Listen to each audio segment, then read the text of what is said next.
కాశీగంగా కాశీగంగా అంటుంటారు. భారతదేశంలో గంగ ఎన్ని చోట్ల లేదండి? హరిద్వార్లో గంగే, కాశీలో గంగే, ఎన్నో చోట్ల గంగ ఉంది. అన్ని చోట్ల గంగ కన్నా కాశీగంగ అండి కాశీగంగ అండి అంటారు. కాశీగంగ అని ఎందుకు వచ్చింది? ఒక్కటే కారణం, పైన పుట్టినటువంటి గంగ దక్షిణం వైపుకి ప్రవాహం మొదలుపెట్టింది. ఒక్క కాశీ పట్టణం దగ్గరికి వచ్చేటప్పటికి తన ప్రవాహాన్ని ఉత్తరానికి తిరిగింది. ఉత్తరానికి ఎక్కడ తిరిగిందో ఆ కాశీ పుణ్యక్షేత్రం, ఆ గంగా స్నానం పవిత్రం. ఎందుకో తెలుసా? మనం కూడా దక్షిణామూర్తి వైపుకి తిరిగి ఉత్తరానికి తిరగాలి. మనం కూడా ఉత్తరానికి తిరిగాము అంటే గుర్తు ఏమిటంటే, దక్షిణామూర్తి ముందు కూర్చుంటే దక్షిణామూర్తి స్తోత్రం చదవడం అలవాటు చేసుకుంటే క్రమంగా ఆయన ఏం చేస్తాడంటే తన చిన్ముద్రలోకి లాగేసుకుంటాడు. అది ఎప్పుడు అనుగ్రహిస్తాడు? ఎవ్వరికీ తెలియదు. శరీరం పడిపోయే ముందు అనుగ్రహించేయచ్చు. అనుగ్రహించి ఇక ఆ దీపం ఇలా వెళ్ళిపోతున్నది దక్షిణానికి, అకస్మాత్తుగా ఉత్తరానికి తిరిగి వెళ్ళిపోతుంది. అన్ని దీపాలు ఇటెడితే ఆ ఒక్క దీపమే ఉత్తరానికి ఎడుతుంది. వెళ్ళి ఎక్కడికి వెళ్ళిపోతుంది? అది అన్నీ చివరికి వెళ్ళిపోతాయి శ్మశానానికి. ఇది ఆ చివరికి వెళ్ళిపోయి మృత్యుంజయ స్థానమునందు పరమశివుని యందు ఐక్యమైపోతుంది. ఐక్యమైపోయింది కాబట్టి ఇక పుట్టదు. శరీరం వెళ్ళిపోతుంది శ్మశానానికి, జీవుడు పుట్టడు, బ్రహ్మముతో కలిసిపోతాడు. అలా చెయ్యగలిగింది ఎప్పుడంటే ఆయన దక్షిణాన్నే తప్ప ఇంకొక దిక్కు చూడట. అసలు దక్షిణామూర్తి ఉన్నారనుకోండి, ఆ దిక్కు ఏమిటండి అని మీరు అడగకూడదు ఇంకా.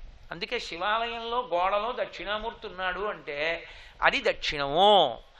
దిక్కులు తెలియకపోతే దిగ్భ్రాంతి అంటారు. దిగ్భ్రాంతి ఎక్కడ వస్తుందో తెలుసా? ఇంకో ఊరిడితే వస్తుంది.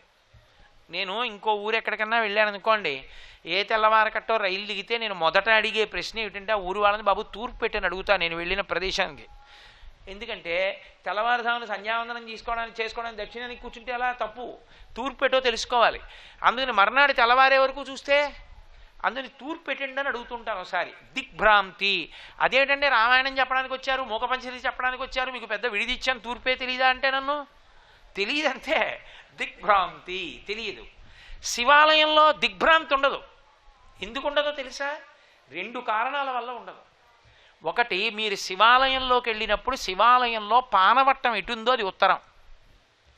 శివుడి ముఖం ఎటు చూడనివ్వండి, పానవట్టం మాత్రం ఉత్తరానికే ఉంటుంది. దక్షిణామూర్తి గోడలో ఎటున్నారో అది దక్షిణం. మీకు ఉత్తరం దక్షిణం తెలిసిపోతే తూర్పు పడవరా తెలియవండి, తెలిసిపోతాయి. ఇంకా దిగ్భ్రాంతి అది ఒక దిక్కు తెలిస్తే చాలు, 3 తెలుస్తాయి. కాబట్టి దిగ్భ్రాంతి పోతుంది, భ్రాంతి పోతుంది, మాయ పోతుంది. అందుకే నిధయే సర్వ విద్యానాం. ఏమండి ఇంతేనా, ఇంకేమివ్వడా అనుకోకండి. ఆయన నిధయే సర్వ విద్యానాం, సమస్త విద్యలు ఆయన యందే ఉంటాయి. నాట్యం కావాలా ఆయనే, వీణ కావాలా ఆయనే. అందుకే శ్రీశైలం ప్రారంభంలోనే వీణ వాయిస్తూ ఉంటారు. సంగీతం కావాలంటే ఆయనే, నృత్యం కావాలంటే ఆయనే, అపారమైన పండితుడు కావాలంటే ఆయనే, గొప్ప యోగి కావాలంటే ఆయనే.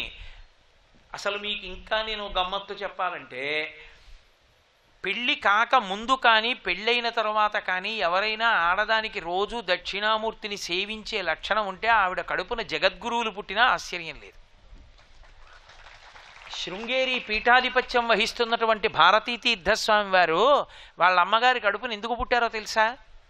ఒకసారి నేను శృంగేరి వెళ్ళినప్పుడు హరిప్రసాద్ గారు నన్ను భారతీ తీర్థస్వామి వారి అమ్మగారి దగ్గరికి తీసుకెళ్లారు.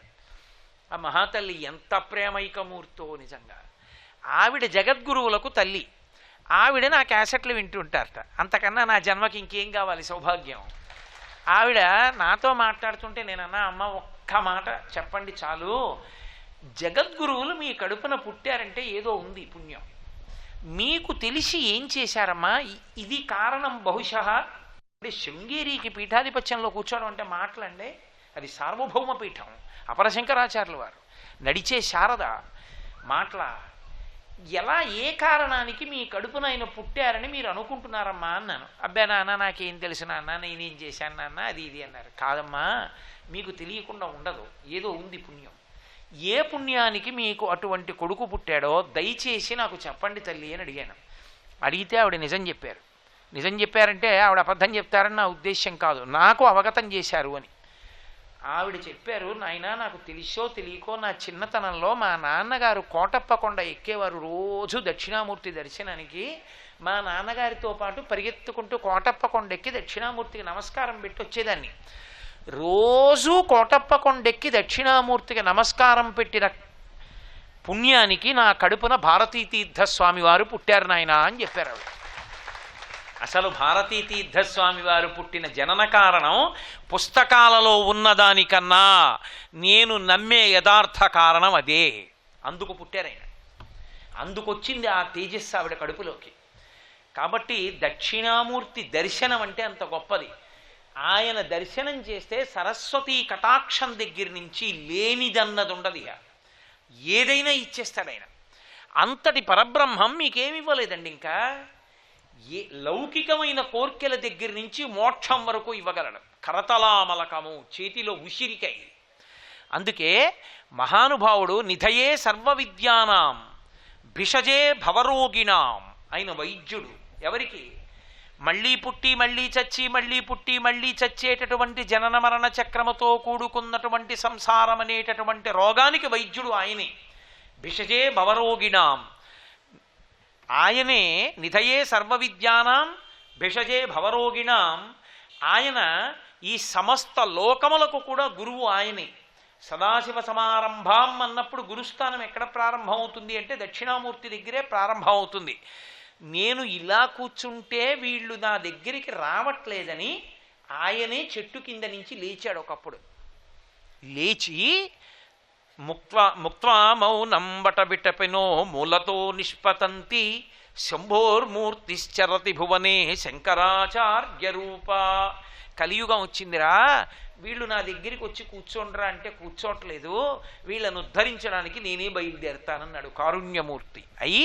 ఆ వటవృక్షాన్ని వదిలిపెట్టి బయలుదేరి తిరిగిన మూర్తి ఎవరో తెలుసా? ఆయనే శంకరాచార్యులు వారు. వటవృక్షం కింద కూర్చుంటే దక్షిణామూర్తి, ఈ భూమి మీద తిరుగాడితే శంకర భగవత్పాదులు.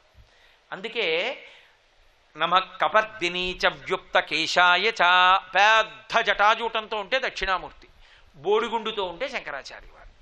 అందుకే వ్యుక్తకేశాయ చ అంటే బోడిగుండు, బోడిగుండుతో ఉన్నది శంకర భగవత్పాదులు, పెద్ద జటాజూటంతో ఉన్నవాడు పరమశివుడు, ఇద్దరూ ఒకటే. అందుకే రుద్రం అలా మాట్లాడుతుంది. కాబట్టి అటువంటి మహానుభావుడైనటువంటి దక్షిణామూర్తి ఏదైనా ఇవ్వగలరు. దక్షిణామూర్తి దేవాలయంలోకి, ధ్యాన మంటపంలోకి, దక్షిణామూర్తి దేవాలయం కన్నా దక్షిణామూర్తి ధ్యాన మంటపం గొప్పది. అందుకే మనం ధ్యాన మంటపంగా ప్రతిష్ఠ చేస్తున్నాం. ధ్యాన మంటపంలో ఏం చేయాలంటే, మీరు కళ్ళు విప్పి మీకు ఎదురుగుండా కనపడతాడు ఆయన. ఎదురుగుండా కనపడుతుంటాడు కాబట్టి మీరు బాగా కళ్ళు విప్పి ఆసనం వేసుకు కూర్చుని వెన్నుపాన్ నిటారుగా పెట్టి ఒక్కసారి గుండ్రంగా ఆయన చుట్టూ తిరిగారనుకోండి చూపులతోటి. మొట్టమొదట మీరు ప్రారంభం చేసినప్పుడు కుడి పాదం కింద పెట్టి ఎడమ పాదం పైకెత్తి కుడి మోకాలు మీద ఆయన వేసుకుంటే కుడి పాదం స్పష్టంగా కనపడుతుంటే, కుడి పాదం మీద పెట్టుకున్నటువంటి మంజీరం పాదం మీద కనపడుతుంటే, ఆ పాదం దాటి కొంచెం పైకి వెళ్ళినప్పుడు మోకాలుకి పాదానికి మధ్యలో మళ్ళీ ఒక ఆభరణం ఉండి దానికి ఒక ఎడమ పాదం అరికాలు కనపడుతూ ఉంటుంది. కుడి పాదానికి అరికాలు కనపడదు, ఎందుకంటే నేల మీద ఉంటుంది. ఎడమ పాదానికి అరికాలు కనపడుతూ ఉంటుంది. మీరు ఎదురుగుండా కూర్చుని ప్రత్యేగాత్మ అంటారు, మీలోంచి మీరు విడడానికి ప్రయత్నం చేసే ముందు ఒక్కసారి ఆ పాదం వంక బాగా చూసి, ఆ బొటన వేలు, గోరు, పక్కన 4 వేళ్ళు, వాటి గోళ్ళు, ఆ కింద పెట్టినటువంటి కుడికాలు, ఇప్పుడు దాని మీద అడ్డంగా వేసుకున్నటువంటి వీరాసనంలో ఎడంకాలు, ఆ మోకాలు, ఆయన యొక్క కాలంతా కనపడుతూ పాదం యువతల వైపుకొస్తే అరికాలు కనపడుతుంది. అందుకే మీరు యువతల పక్కకి వెళ్ళి ఆయన పాదం వంక చూస్తే ఆయన అరికాలు కనపడి అడుగు నుంచి దూదులు చిన్న చిన్న తిత్తులు కట్టినట్టుగా వేళ్ళు ఎంత అందంగా ఎర్రగా ఉంటాయో, బొటన వేలు దగ్గర నుంచి వేళ్ళు పెద్ద దూది ముద్దల, నందివర్ధనం మొగ్గల పెద్ద బొటనవేలు యొక్క అరికాలు, ఆ పక్కన కొంచెం ఆ బొటనవేలు కన్నా పొడవుగా ఉండి ఒక వేలు, దానికి ఉన్నటువంటి ఆ పైన ఉన్న తిత్తి లాంటి ఆ అరికాలి వేలు, ఆ పక్కన ఉన్న మిగిలిన 3 వేళ్ళు, ఆ చిటికిన వేలు, ఆ అరికాల్లో పాదం దగ్గర ఎత్తుగా దిండులో ఉన్నటువంటి పాదం, ఆ పాదం దగ్గరికి వెళ్ళేటప్పటికి వస్తున్న సౌరభం చూసి ఒక్కసారి ఆ పాదం మీద, కుడి పాదం నేల మీద ఉంది కదూ, దాని దగ్గరికి వెళ్ళి మీ తల ఆంచే ముందు 2 చేతులు నేల మీద పెట్టి మీ లలాటం తీసుకెళ్ళి ఆయన తల మీద పెట్టి అలా ఉంచితే చల్లగా ఆయన పాదం తగులుతుంటే ఆ పాదానికి మహర్షులు అలదినటువంటి గంధం మీ నాసాపుటములకు తగులుతుంటే మీరు ఎదురుగుండా ఇలా తలెత్తి చూస్తే ఇలా చిన్ముద్ర పట్టినటువంటి కుడి చెయ్యి కనపడితే స్వామివారి 3 వేళ్ళు, అందులో గీతలు, అరిచెయ్యి, బొటనవేలు, చూపుడు వేలు ఇలా కలిస్తే ఆయన పెట్టుకున్న ఉంగరాలు, అరిచెయ్యి దగ్గర నుంచి చూసి ఆ మోకాలు, ఆయన వేసుకున్నటువంటి పాదం కనపడితే ఆ పైకి ఇలా తలెత్తితే ఆయన పై చేతిలో పట్టుకున్న ఢమరుకం, ఆ ఢమరుకాన్ని చుట్టుకుని పైకి లేచినటువంటి పెద్ద సర్పం, అలా ఇంకొంచెం తల పైకెత్తేటప్పటికీ ఆ శుక్లపక్ష తదియనాటి చంద్రరేఖ కనపడితే ఆ పైన పెద్ద జటాజూటం, ఎర్రటి జుత్తు అరుణ జటేశ్వరుడు, అలా తిరిగి మళ్ళీ ఇలా తిప్పుతుంటే కళ్ళు, ముక్కు, చిన్న చిరునవ్వు, కంఠం, 3 గీతలు, విశాలమైన వక్షస్థలం, మెడలో వేసుకున్న స్ఫటికమాల, రుద్రాక్షమాల, పగడాలమాల, బొడ్డు, ఆయన చిన్ని బొజ్జ, తొడలు, పువ్వులు వేసినవి ఒళ్ళో పడినటువంటి పువ్వులు, ఆ తలమించి చూపు ఇటు తిప్పేటప్పటికీ ఎడంచేతి పై చేతిలో పట్టుకున్నటువంటి అగ్ని, ఆ అగ్ని మంట ఇలా పైకొస్తుంటే వెచ్చగా తగిలితే కొంచెం ఇలా కిందకి దిగేటప్పటికీ ఆ ఎడంచేతిలో పట్టుకున్నటువంటి వేద గ్రంథాలు, ఆ పుస్తకాల వంక పరమశివుడు ఇలా వేళ్ళు మూసి పట్టుకున్నప్పుడు ఆ వేళ్ల సోయగం, ముందుకి కనపడుతున్న ఉంగరం, ఆ వేళ్ల గోళ్ళు, ఆ ఇలా పట్టుకోవడంలో పైకి లేచి కనపడుతున్నటువంటి బొటనవేలు, ఆ బొటనవేటి గోరు చూసి అప్పుడు ఇలా కిందకొస్తే మళ్ళీ కుడిపాదం కనపడితే ఒక్కసారి బాహ్యంలో మీరు మూర్తి వంక అలా బాగా చూసి ఆయన పాదం కింద తొక్కిపి కుడిపాదం కింద ఉన్నటువంటి అపస్మారుణ్ణి చూసి ఇప్పుడు ప్రత్యేగాత్మగా మీరు వేరవుతూ కన్నులు మూసుకుని, ఇప్పుడు నేనేం ఎదురుగుండా దక్షిణామూర్తి విగ్రహం పెట్టుకు చెప్పానా, ప్రత్యేగాత్మగా విడి ఆ ధ్యాన మంటపంలో మీరు కూర్చుని, మీకు అవకాశాన్ని ఇస్తుంది ధ్యాన మంటపం, కూర్చుని కళ్ళు మూసుకుని స్వామి పాదం వంక చూసి తలపెట్టి ఇలా పైకెత్తితే ఆ చిన్ముద్ర పట్టినటువంటి వేళ్ళు, పొడుగు వేళ్ళు, పైకెత్తేటప్పటికి ఢమరకం, దానికి పట్టుకున్న సర్పం, జటాజూటం, ఇలా తిరిగేటప్పటికి అగ్నిహోత్రం, ఇలా కిందకు వచ్చేటప్పటికి కింది చేతిలో పుస్తకాలు, ఇలా వచ్చేటప్పటికి మళ్ళీ పాదం, ఆయన మోకాలు, యువతల వైపు అరికాలు కనపడుతున్నటువంటి పాదం, ఆయన ముఖమండలం, దీన్ని చేతిలో మానసికంగా నీరాజనం పట్టుకుని మీరు ఆ నీరాజనాన్ని తిప్పుతున్నప్పుడు ఆ వెలుతురులో స్పష్టంగా ఆపుతూ మీరు నీరాజనం తిప్పుతూ స్వామిని అంతటినీ చూసి ఒక్కసారి దక్షిణామూర్తి స్తోత్రం చదువుకుని వెళ్ళిపోయారనుకోండి, ఒక 30 రోజులు సాధన చేసేటప్పటికీ మీకు అసలు ఎదురుగుండా దక్షిణామూర్తి అవసరం లేకుండా మీరు ధ్యానం చేసేస్తారు.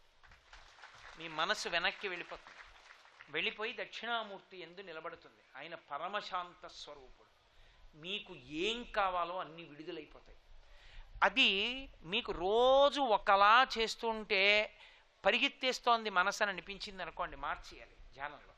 మీరు ఒక బంగారు పళ్ళెం పట్టుకొచ్చి ఆ కుడి పాదం కింద పెట్టాడు కదా స్వామి, ఒక్కసారి నీళ్లు పోసుకుంటాను అంటే ఆయన కుడి పాదం ఇలా పైకెత్తితే మీరు పళ్ళెం కింద పెట్టి దాంట్లో మల్లె పువ్వులు వేస్తే ఆయన పాదం కింద పెడితే మీ భార్య బంగారు చెంబుతో నీళ్లు పోస్తుంటే మీరు ఆయన పాదాన్ని ఇలా కడుగుతున్నారనుకోండి, కడుగుతుంటే ఆయన పాదం అంతా చేత్తో పట్టు కడిగి వెనక్కి చెయ్యి తగలదు కదూ, అందుకని నీళ్లు పోస్తుంటే వెనక్కి పోయివే అని ఆయన పంచె ఎడంచేత్తో ఎత్తి పట్టుకుని వెనక్కి ఇలా కడుగుతున్నారనుకోండి.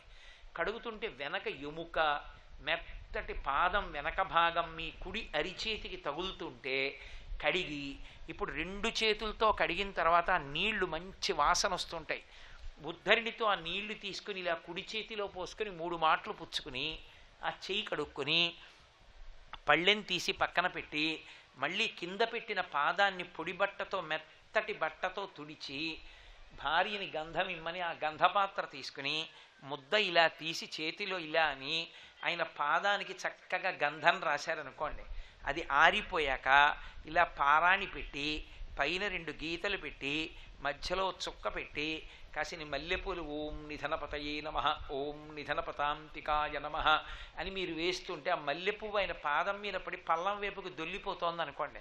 1 2 పూలు నిలబడ్డాయి అనుకోండి. ఒక పువ్వు తీసి కళ్ళకద్దుకొని తలలో పెట్టుకుని వంగి ఆయన పాదానికి నమస్కారం చేశారనుకోండి. రోజు ఒకలా చేస్తే పరిగెడుతోందో అనుకున్న మనస్సుని 2వ రోజు మార్చేశారు ఓ నెల తర్వాత.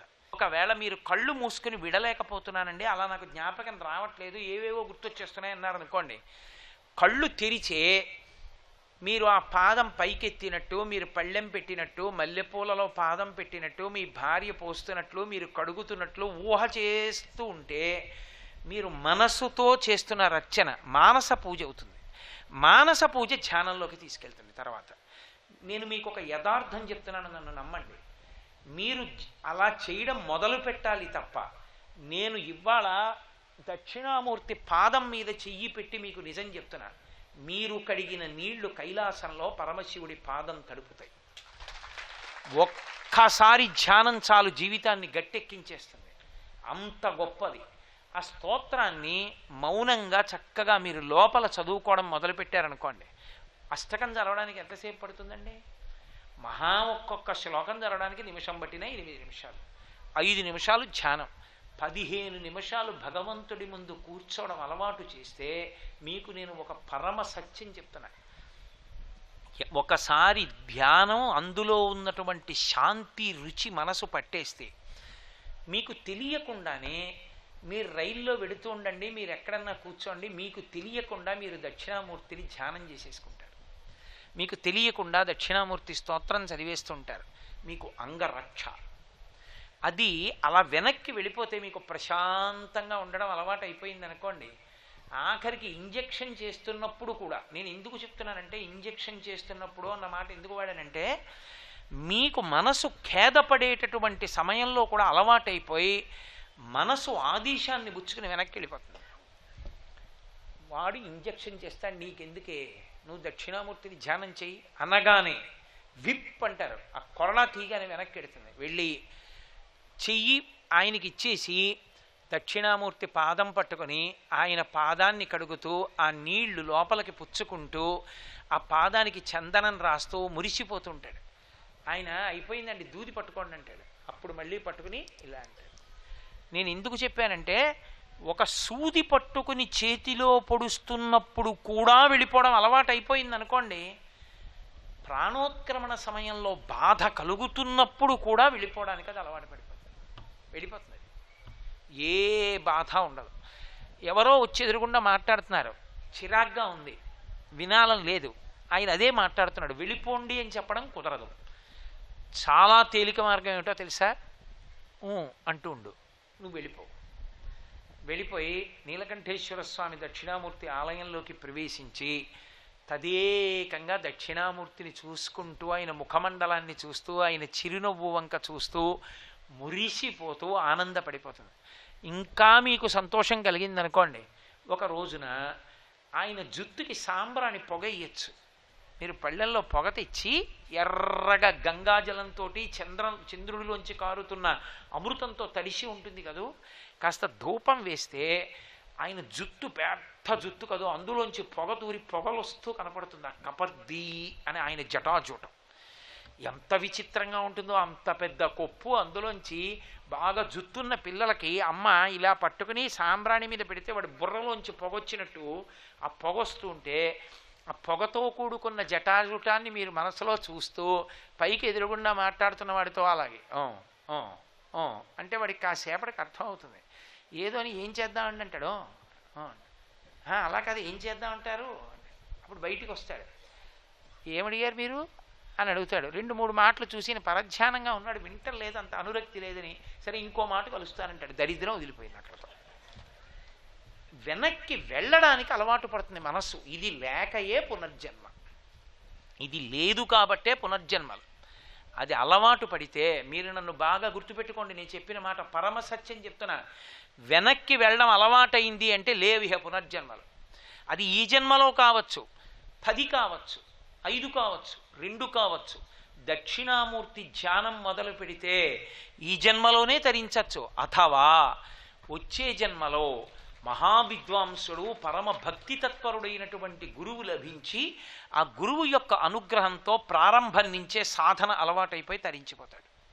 తప్ప కోట్ల జన్మలు హీన జన్మల్లోకి వెళ్ళవలసిన అవసరం ఉండదు. పాపరాశి దగ్ధమైపోతుంది. అంత గొప్ప స్వరూపం. ఆయన ఏమీ చెయ్యక్కర్లేదు, ధ్యానం కూడా అక్కర్లా. ఆయన వంక ఓసారి అలా చూస్తూ కూర్చుంటే చాలు, తరించిపోతారు. అంత గొప్ప స్వరూపం.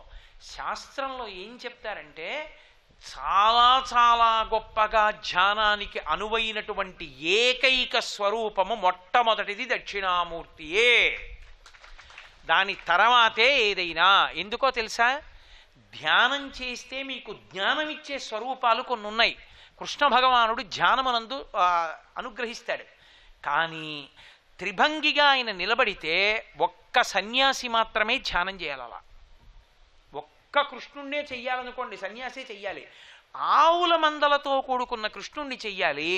అథవా ఒక ఆవు ఆయన అరికాలు నాకుతున్న రూపాన్ని ధ్యానం చేయాలి త్రిభంగిగా ఉన్నప్పుడు. అప్పుడు ఒక్కొక్కడికొక్కొక్క అనుమానం వస్తుంది. ఎప్పుడో ఓసారి కొమ్మిసిరింది ఏదో ఆవు వీడి మీద, అది పొడుస్తుందేమో, అసలు నిలబడదు ధ్యానం. మీకు దక్షిణామూర్తి దగ్గర అలా ఏమీ ఉండదు. అందుకే దక్షిణామూర్తి గొప్పతనం ఏమిటంటే, దాని శక్తి అది కాబట్టి తెలిసి చూసినా తెలియక చూసినా అనుగ్రహించేస్తుంది. మంచి దక్షిణామూర్తి ఇంట్లో ఉందనుకోండి ఎదురుగుండా, పిల్లలు కూడా కొంతకాలం తర్వాత దాన్ని చూస్తారు. నేను వ్యక్తిగత విషయాలు చెప్పడానికి ఇష్టపడిన, కానీ మీతో ఒక యథార్థం చెప్తున్నా. అసలు నాకు శంకరాచార్యుల వారి పట్ల భక్తి కలగడానికి కారణం ఏమిటో తెలుసా? నాకు ఎవ్వరూ శంకరాచార్యుల వారిని నువ్వు భక్తితో సేవించు అని చెప్పిన వాళ్ళు ఎవరూ లేరు. నాకు ఎందుకు కలిగింది అంటే, మా పెద్దనాన్నగారి ఇంట్లో శంకరాచార్యుల వారు ఛత్రపతి శివాజీ ఫోటోలు ఉండేవి పెద్దవి. నాకు ఆ మెట్టు దగ్గర కూర్చుంటే, మా పెద్దనాన్నగారు అంటే ఎంతో గౌరవం, మహానుభావుడు, మహాశాంతమూర్తి, అంతటి ఉపాసకుడైన ఆయన ఎప్పుడూ ఏదో అనుష్ఠానం ఏవో చదువుకుంటూ తిరుగుతుండేవారు. ఎంత ప్రేమగా పలకరించేవారో. పెద్దనాన్నగారు పలకరిస్తారు పూజామందిరం బయట కూర్చుంటే అని ఆయన అంత ప్రేమతో చూసి పలకరించాలని కూర్చునేవాళ్ళం అక్కడ. పెద్దనాన్నగారు గంట కొడితే పూజ అయిపోయింది, బయటికి వస్తే మళ్ళీ లోపలికి వెళ్ళి ఆయన ద్రాక్ష పళ్ళలో ఏవో పట్టుకొచ్చి మాకు చేతిలో పెట్టేవారు. నాకు ఇప్పటికీ గుర్తు. పెట్టి పెద్ద పెద్ద అరిచేతులు పెట్టి, ఏరా నాన్న బాగా చదువుకుంటున్నావా, ఏం చూస్తున్నావు అనేవారు. తప్ప ఏరా అనడం కానీ, గట్టిగా మాట్లాడడం కానీ, నిందించడం కానీ నేను ఎప్పుడు ఎరగను. అటువంటి ఆయన ఎదురుగుండా శంకర్లు ఉండేవారు. ఏమిటి ఆ పులిబొమ్మ ఏమిటి, ఆ చర్మం ఏమిటి, ఆయన ఏమిటి, ఆ కళ్ళు ఏమిటి, ఎంత బాగుంటారో, ఎవరైనా ఎక్కడుంటారీనా అనిపించేది.